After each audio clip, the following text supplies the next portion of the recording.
Само 7 дена помина од минатата премиера, а веќе имаме дузина нови возила. Премиерите не се должат само на салонот на автомобилите во Лос Анджелес, туку имавме промоции на европско тло.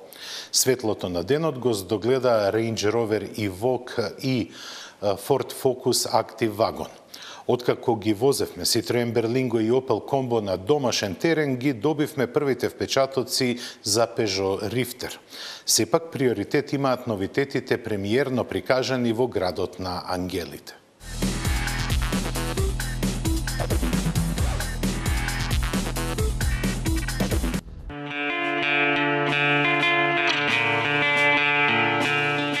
Во ова доба од годината, главен град во светот на автомобилите е Лос Анджелес. Домашните производители останаа верни на Детройт, кој веќе го загуби приматот, но купувачите не.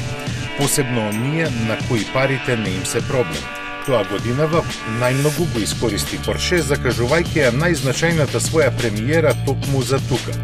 Така Лос Анджелес и посака добре дојде на 992 верзијата на 911, чии разлики во дизајнот ќе ги забележат само познавачите на моделот.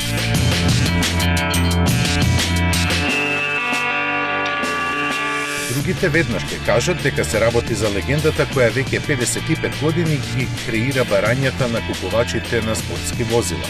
Како и секогаш досега, изгледот не се драматично разликува од претходникот, но германците немаат право на грешка и под кожата секој нов 911 нуди малку повеќе од тоа што сите сакаат да биде. Сега во фокусот се новите технологии, заради што тој е помоќен, побрз и подигитален.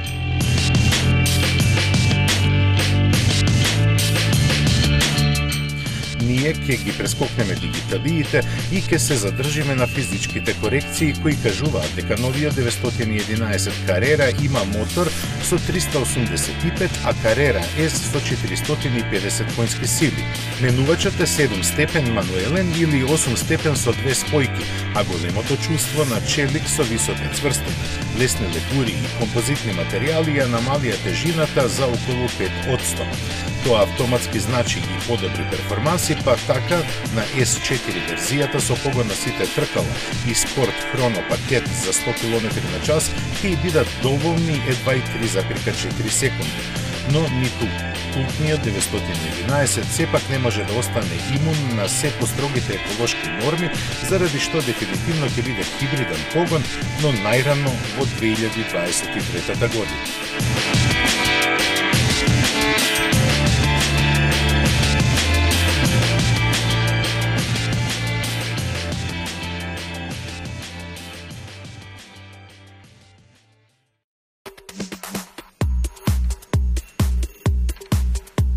На салонот во Лос Анджелес Ауди имаше огнена премиера. Ја представи електричната лимузина e-tron GT, која по се изгледа е предизвикувач на Tesla Model S. Концепцијски и според габаритите доста сличен на A7, овој луксузен модел е развиен во соработка со Porsche и ја користи истата платформа и погонскиот склоп како и идниот Taycan. Неговите два електромотора развиваат 590 конски сили, што е доволно за спринт до 100 за околу 3,5, а до 200 за 12 секунди.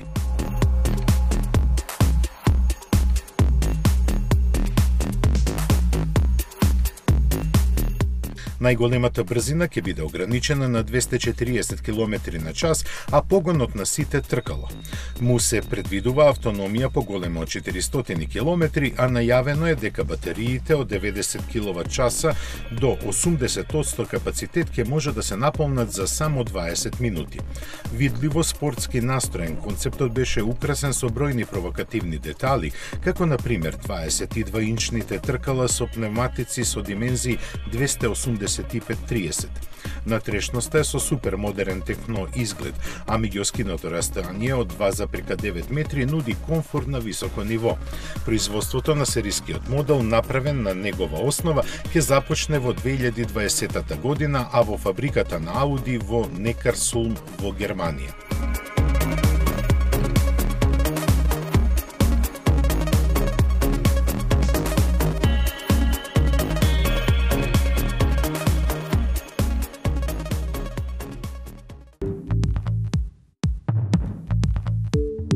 Премиерата на електричен концепт имаше и BMW, но баварскиот модел беше кросовер голем околку X5. Замислен да понуди увид во иднината, Vision iNext, како што му е ознаката, го символизира почетокот на новата ера во задоволството во возењето. Со него BMW ги истакнува клучните елементи на кои ќе се фокусира во развојот: технологиите, дизајнот и новиот начин на размислување. Значењето на овој концепт е и во тоа што за прв пат сите стратешки иновации на BMW се вградени во едно возило. Се уште е далеко од сериското производство планирано за 2021 година, до кога ќе треба да се навикнеме на изгледот за кој неговите креатори велат дека е свртен кон човекот.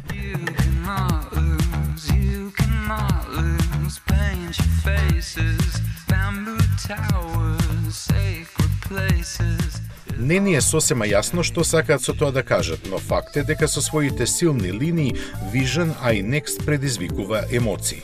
Кога зборуваат пак за внатрешноста, имаат сосема право дека во иднина возачите ќе имаат слобода да одлучат како ќе сакаат да го искористат времето поминато во патување. Дизајнот и самата организација на кабината ќе станат поважни и затоа овој концепт е создаден како мобилен простор во кој можеме да бидеме опуштени. Затоа ќе се грижат паметните технологии интегрирани надвор од видокругот на возачот. Ќе се активираат сами кога за тоа ќе има потреба, без притискање на копчења или допирање разни екрани.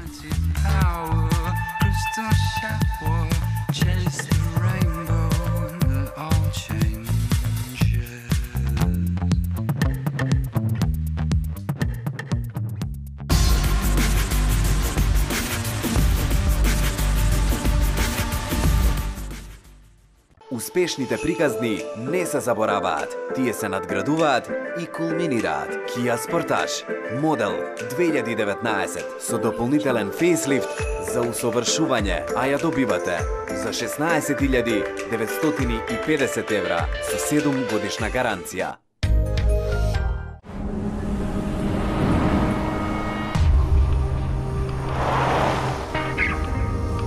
Text Eva.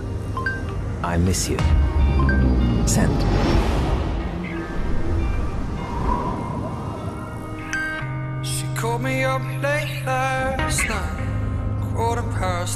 Ви ја представуваме целосно новата Ford Fiesta. Веќе од 109 евра месечна рата.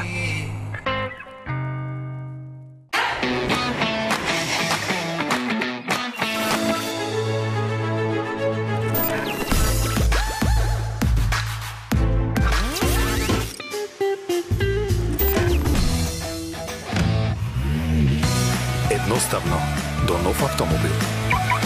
Со Шпарка се лизинг. Природата не простува компромиси. Таа ја создава само најдобрата можна комбинација. Моćниот дизајн на Карок е создаден за најтешки услови, а неговиот изглед го презентира со самоуверена елеганција. Карок 1.6 TDI со 115 конски сили од сега е достапен за 20.450 евра или 250 евра месечна лизинг рата. Новиот Шкода Карок вози на свој начин. Шкода. Simply clever. Метрополис, број 1 радио мрежа.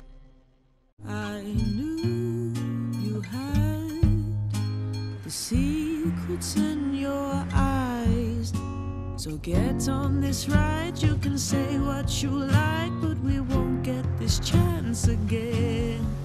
You're like a breath of fresh air, so deep under there, and I've waited for so long. Let's take it slow.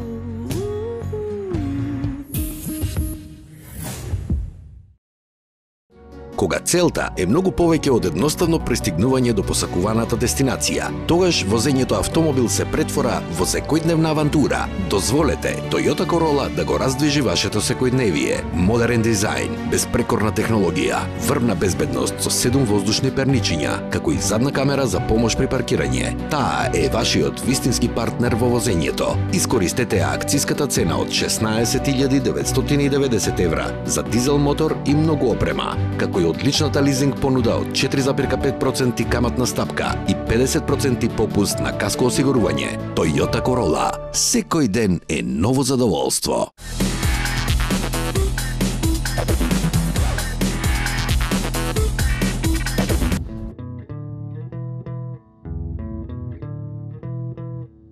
Честа на домашните производители во Лос Анџелес ја бранеше единствено Jeep. Веќе подолго време беше познат дека Fiat Chrysler конечно ќе го понуди класичниот Wrangler во пикап верзија.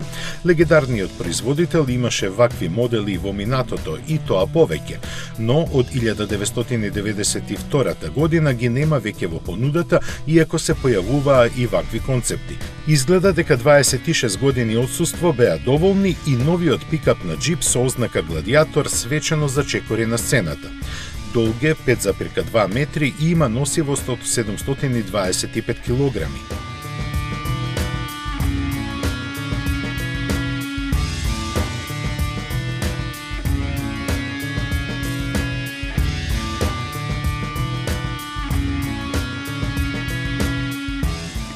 Како основа се искористени шасија и систем за ослонување слични на оние што се подготвуваат за Ram 1500. На располагање ќе биде во 4 суштински различни верзии, само со V6 мотори. Бензинскиот е 3,6 литарски со 285 коњи, а дизелот 3 литарски со 260. Шестстепениот мануелен менувач може да биде заменет со 8-степен автоматски, а погонот на сите тркала ќе биде сериски. Jeep Gladiator ќе биде единствен пикап на пазарот што ќе се нуди со отстранлив тврд или платнен покрив и преклопливо ветробранско стакло. Производството веќе му е закажано за почетокот на наредната година во фабриката во Охајо, во која се вложени околу $700 милиони.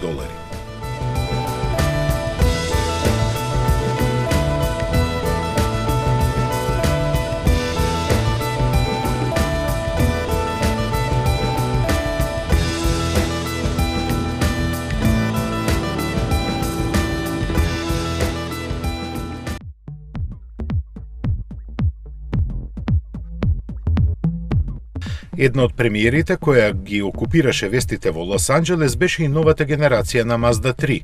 Најавена беше како сензација и навистина го освои светското внимание.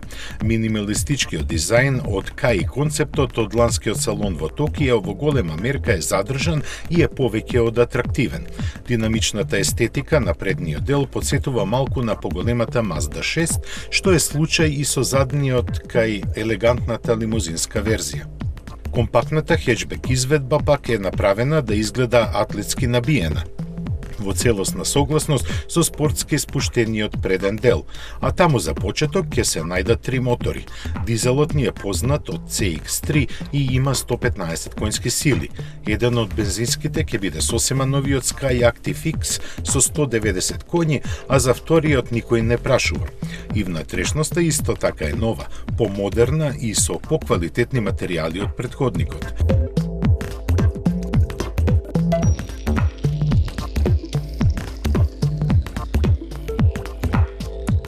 За неа сега ќе можат да се бираат 3 стила на изведба со пакети опременост прилагодени на регионот каде Mazda 3 ќе се нуди. Просторноста незначително е подобрена заради поголемото меѓуоскино растојание, додека надворешните габарити останаа скоро исти. Зголемување единствено се забележува кај седан верзијата, која сега е за добри 8 см подолга. Новата Mazda 3 најпрво ќе биде пласирана во Соединетите Американски држави, а после тоа и во остатокот од светот.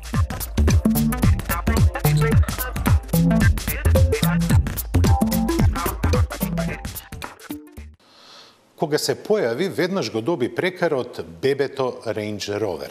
Сепак, во 8-те години, колку траеше првата генерација на Evoque, се покажа како рамноправен член на кралското семејство. Имаше верзии со 3 и 5 врати, како и кабриолет. Втората генерација, која ќе се појави на пазарот во март идната година, Evoque веројатно ќе добие нов прекар – бебето Velar.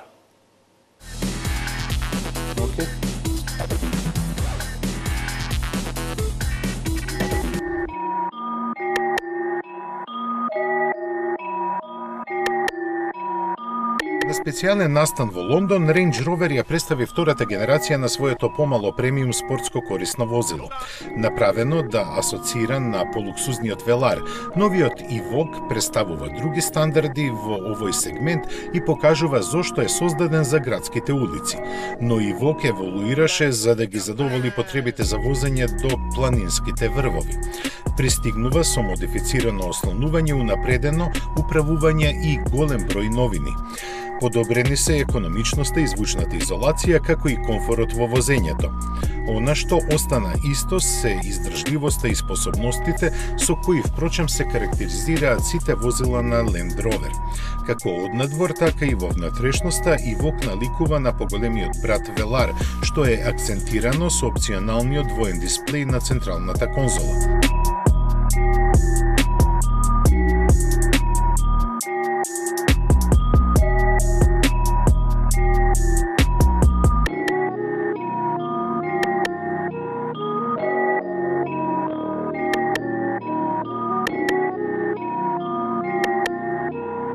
Тука се и целосно новата дигитална контролна табла, седиштата кои се прилагодуваат во 16 насоки и ионизаторот на кабината.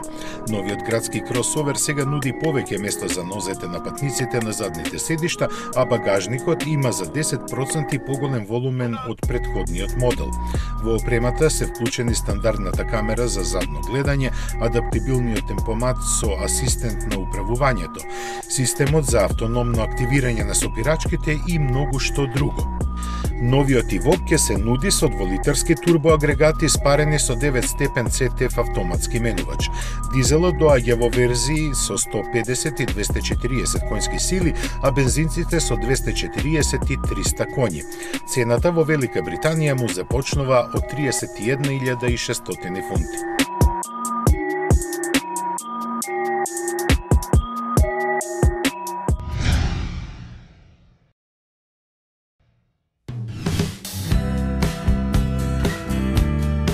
Што да се прави кога кросоверите се толку популарни, а во понудата се нема соодветно возило? Ford го има решението во облик на актив изведбите на класичните модели. Така, после K Plus и Fiesta, во вакво пакување е представена и новата генерација на Focus. Основа е караванската верзија, од која има поголем клиренс за 30 мм напред и 34 назад, и на пазарот ќе се најде под ознаката Ford Focus Active Wagon. Како што од вакво возило се очекува, каросеријата е обработена со црни пластични заштитни и алуминиумски инсерти, а погонот на сите тркала, кои се од 17 и 18 инчи, изостанува.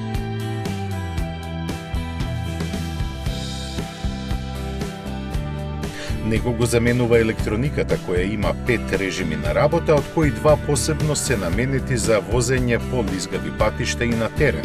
Focus Active Wagon ќе се нуди со 4 мотори, 2 бензинци и 2 дизели со мощност со 120 и 150 конски сили. Трансмисијата е 6 степена мануелна или 8 степена автоматска, а внатрешноста и опременоста во однос на обичните верзии не се менува.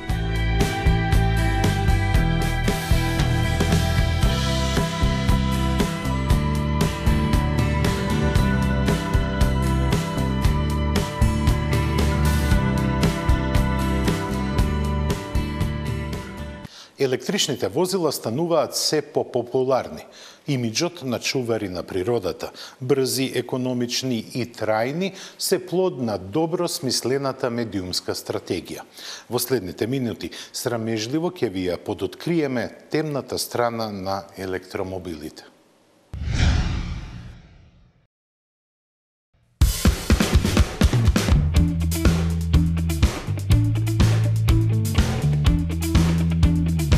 Тестот на електричните возила што го спроведе Autobest покажа охрабрувачки резултати. Реалната автономија од повеќе од 200 км ги задоволува дневните потреби на добар дел возачи, но од друга страна гледано таа бројка ја посочува најслабата страна на денешните електромобили.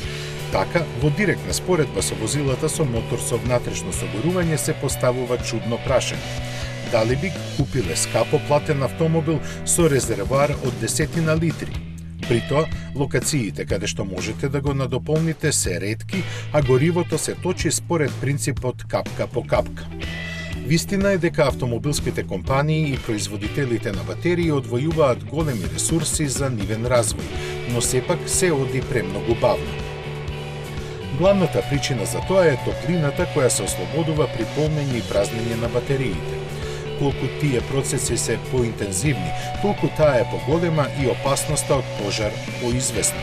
За да се спречи тоа, на батериите им се вградува систем за нивно ладење, но тој ефикасно функционира само во возење. Плюс на тоа, ги зголемува тежината и цената на батериите, што исто така се нивни слаби точки. Затоа и предпазливоста со која кон овој проблем пристапуваат развојните тимови е оправдана. Во поглед на опасностите од несреќни случаи, пред електромобилите се испречува и друг проблем. Имено, нивниот електричен систем работи под висок напон. Заради тоа, спасувачките служби кои интервенираат при сообраќај на несреќа мора да бидат посебно обучени и да имаат специјална опрема.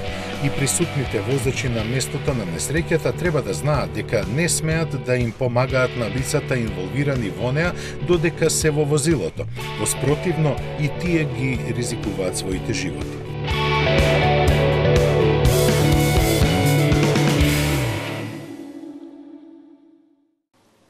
Иако има многу заблуди, електрификацијата на автомобилите се движи како лавина. Скандинавија е најголем корисник на електрични возила на светот, а судејќи од примерот кој ни доаѓа од Шведска, скандинавците коваат план како да станат големи производители. На тој план работи компанијата Unity.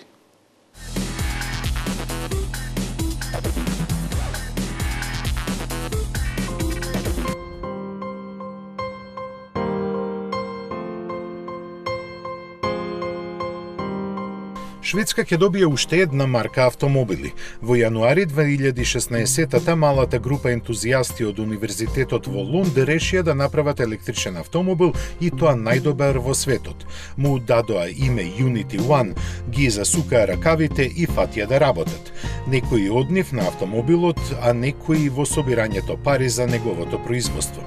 Инженерите си ја завршија својата работа и го представија интересното автомобилче со две седишта сместени едно за друго. Долго 2,9 метри и има каросерија направена од едно парче, а место класичен управувач се командува со рачки слични на џојстик. Има два електромотора со вкупно 15 киловати и планирана автономија меѓу 150 и 300 километри.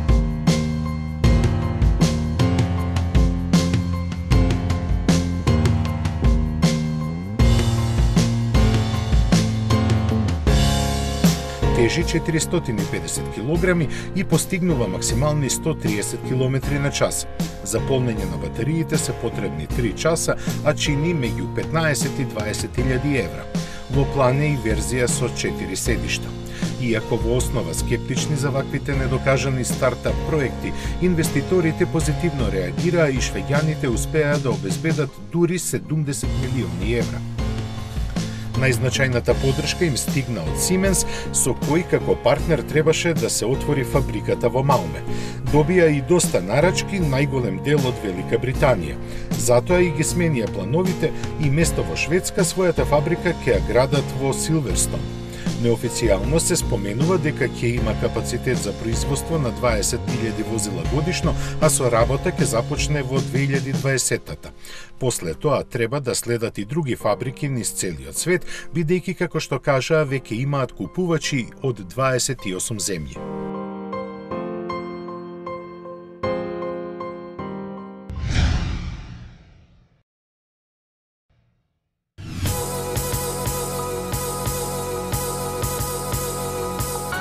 За да го сочуваат интересот на јавноста, важно за производителите на возила е колку е можно повеќе да го скријат дизајнот на новите модели до нивната официјална презентација.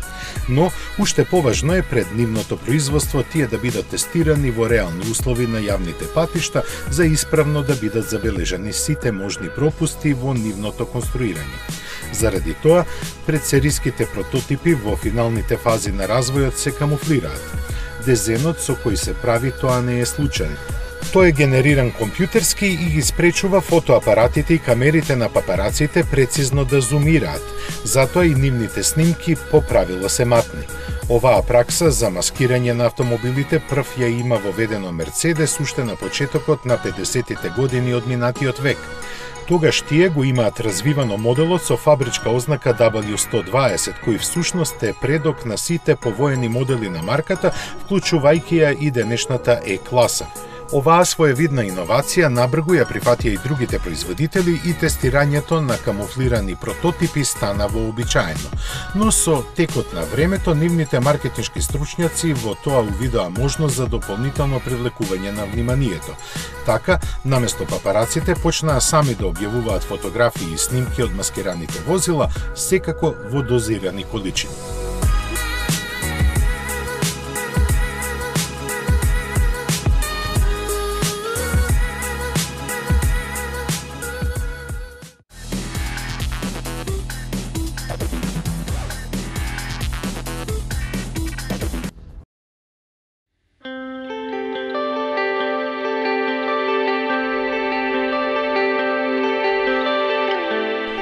Кога Peugeot ги објави првите информации за новиот Рифтер, бевме зачудени зошто се откажува од името партнер.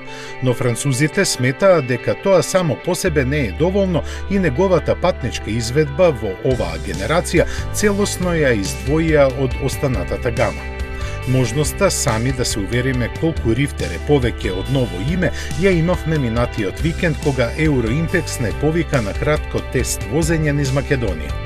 На располагање ни беа две дизел изведби. Првата беше со 100 коњски сили и 5 степен менувач, а втората со 130 коњи и 8 степена автоматика. Пред тргнувањето се запознавме со разликите од партнер Тепе. Меѓу нив се издвојуваат електронските асистенти кои ги има точно 19. Најатрактивни се грип контрол системот и адаптибилниот темпомат, а внимание привлекува и модерниот iCockpit. Во друштво на поголемиот травелер во Бизнис VIP издание, краткиот караван се упати кон колевката на мијаците во долнореканскиот крај. Каков е патот натаму сите добро знаеме.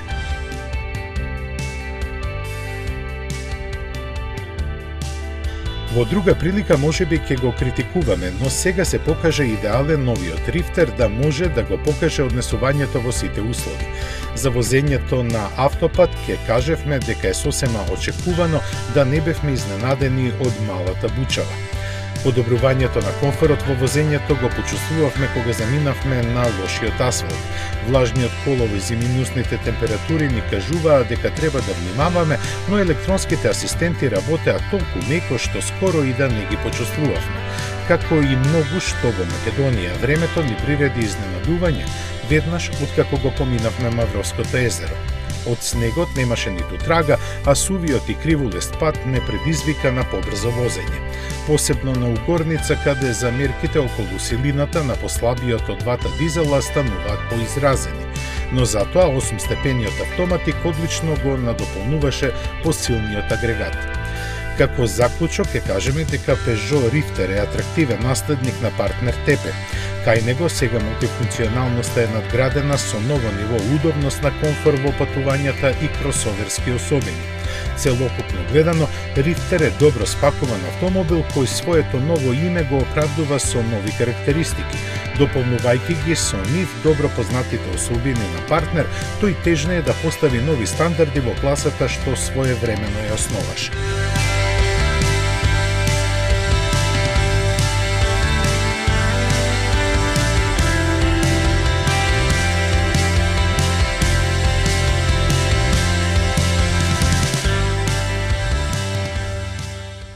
Peugeot Rifter само во мали детали се разликува од Citroen Berlingo и Opel Combo.